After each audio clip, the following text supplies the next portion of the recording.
We have a major update for Team Canada, as obviously the team qualified for the Paris 2024 Olympics that are ongoing this summer, and the pool has been revealed in terms of the matchups Team Canada will face. So we'll dive into that, including multiple injury updates for the Toronto Raptors and Gradey Dick addressing the viral meme that's going on around him right now. So lots of stuff to break down in this video. Without further ado, let's jump into the first topic of discussion. The first thing we're taking a look at is multiple Raptors injury updates. Now, the Raptors, the last third of this season boils down to a couple things. One, injuries. This team has been depleted, and even though the Raptors, tried to make a push to the play-in, it seemed like they were winning a couple games as well.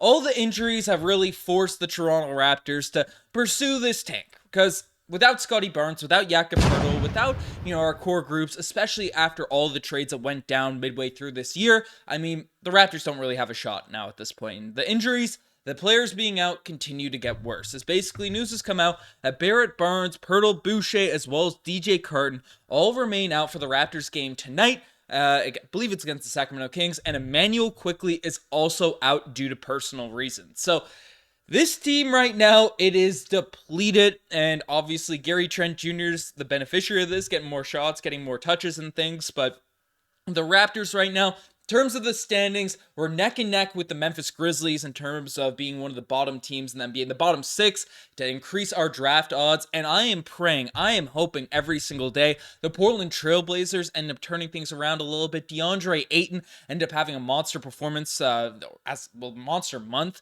for Portland. So I'm hoping that translates to a few wins, because I wouldn't be shocked the way the Raptors have been dealing with injuries right now. We're about 4 games back of the Portland Trailblazers in terms of the 5th worst odds, in keeping terms of into getting that number 1 overall pick. But if we pass Portland in that bottom 5, obviously, I don't want to get ahead of myself. We still have to stay below the Memphis Grizzlies in terms of losing games. But if we pass Portland, then the odds of keeping our draft selection go up significantly. So I'm praying Portland wins games. I'm praying the Raptors lose now at this point, because I really want that draft pick for this season. So wishing the best, obviously, to all the injured players, the players out with personal reasons and things. But I'm hoping the Toronto Raptors, we get some good development nights, some big moments, but still take some L's. So we have the best shot of catching Portland, keeping that draft pick for this season. But we have more exciting news, more optimistic things to get hyped up about as basketball fans. We have some major Team Canada news. The matchups have been revealed. So Team Canada, it was exciting. We were pumped up about it last summer. Team Canada qualified for the Olympics this year, which is a huge sort of milestone for this Team Canada program. It's been on the upswing for really the past decade, and now with a lot of NBAers, with a lot of guys that a lot of firepower on this Team Canada roster, the matchups have been revealed for this Paris Olympics. So basically, it's come out that the Canada's going to be in Group A, and it's a pretty stacked division that we have. So Australia, Greece, as well as Spain are going to be the 3 teams that we're going to be facing off against, here in these sort of qualifiers. And I've seen some people gas up Group B with France and Germany, obviously 2 awesome teams there, especially if Wembanyama's playing, but Japan and Latvia are definitely not the quality of any of the teams in Group A right now. Latvia has been pretty good. I don't want to sort of write them off. And then in Group C, Serbia, obviously with Jokic, a really strong team, Team USA, they're pretty solid as well, but I believe that's South Sudan and Puerto Rico. So basically, Group A is pretty stacked, because if we're looking at it, obviously Team Canada is the team with the most NBA guys. Shai Gilgeous-Alexander, Lou Dort, Jamal Murray, Dylan Brooks, Andrew Wiggins, Benedict Mathurin. This is a projected lineup as well. I'm not sure if Mathurin, again, he wasn't in that sort of 3-year sort of thing that Nick Nurse, 3-year commitment group that Nick Nurse was hoping for. Obviously, Mathurin wasn't even in the NBA at that point, so wouldn't have been in that sort of mix. But this is the potential roster Canada can throw out there. Shai, Dort, Jamal Murray, Dylan Brooks, Andrew Wiggins, Benedict Mathurin, RJ Barrett, Chris Boucher, Raptor Kelly Olynyk, Shaedon Sharpe, Dwight Powell, Zach Edey, Nickeil Alexander-Walker, and Trey Lyles. If we go into the Olympics with 90% of this team, that's a squad that can compete. That's a squad that can go up toe-to-toe with the USA and say, hey, we're going to give you a game. With the full sort of team, the full roster, locked in and into it. And obviously, the Raptors beat Team USA in the FIBA qualifiers sort of last year, getting the third place medal. But USA is going to come in more locked in with more players and stuff. But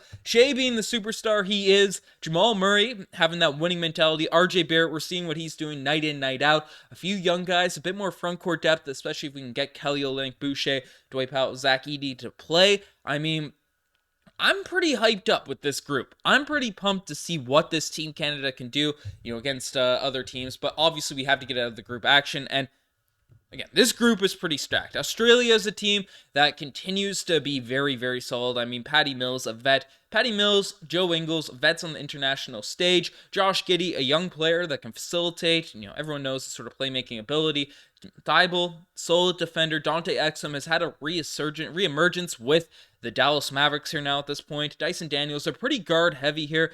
There's speculation Darren Baines might be on this team as well. They got some sort of European bigs that have been solid, have had some sort of moments. So, I don't know. Australia is going to be a tough team to compete against. And maybe Ben Simmons will be on that team as well. But there's a lot of NBA guys on that Australian roster. And then also in Spain, right, they got the Hernan Gomez brothers, former Toronto Raptor, the Cruz Missile. But Victor Claver's good. I'm not sure if Ricky Rubio is going to play because he's retired from the NBA. I'm not sure if he's retired from basketball in general. But there's just a lot of sort of European vets out there on Spain, including the NBA guys. And then, in that final group, Greece, don't even need to look at the roster. They have Giannis. That's all they really need. They got the Antetokounmpo. So, they have 4 sort of quality athletic NBAers. And then, I forget their guards' name. They have some guys. So, this group is stacked. This competition the Toronto Raptors, Team Canada has to face. Every time I talk about Team Canada Raptors Digest, I always say the Toronto Raptors. But Team Canada has to face in these sort of action. It's going to be tough. It's going to be a tough group stage. But the Team Canada is the most stacked roster. They're the team that should be coming out of this group stage on top. So it's going to be some fun games. It's going to be some fun sort of action for this group. So we'll see how it all shakes out. I'm really, really pumped to cover the Olympics. Thinking I might try to go to Paris. Might try to catch out some of these games. But let me know what you guys think about these group stage being revealed. And the final thing we're discussing is Gradey Dick addressing the drama, addressing sort of the viral post. Obviously, he did a jersey swap with Anthony Black, and then you combine Black and then Gradey Dick's last name. Everyone saw the picture. I threw it in the thumbnail of our last video. But Gradey Dick addressed sort of all the hype and all the chatter about why he did the jersey swap and all that. And basically, he came out and said, "That's my guy," Gradey Dick said with a smirk following practice Tuesday. "I've been playing with him since or against him, and I've been playing with him since or against him and with him around middle school days. So that's been my guy for a long time. And guys, jersey swap for their boys. So that's my friend.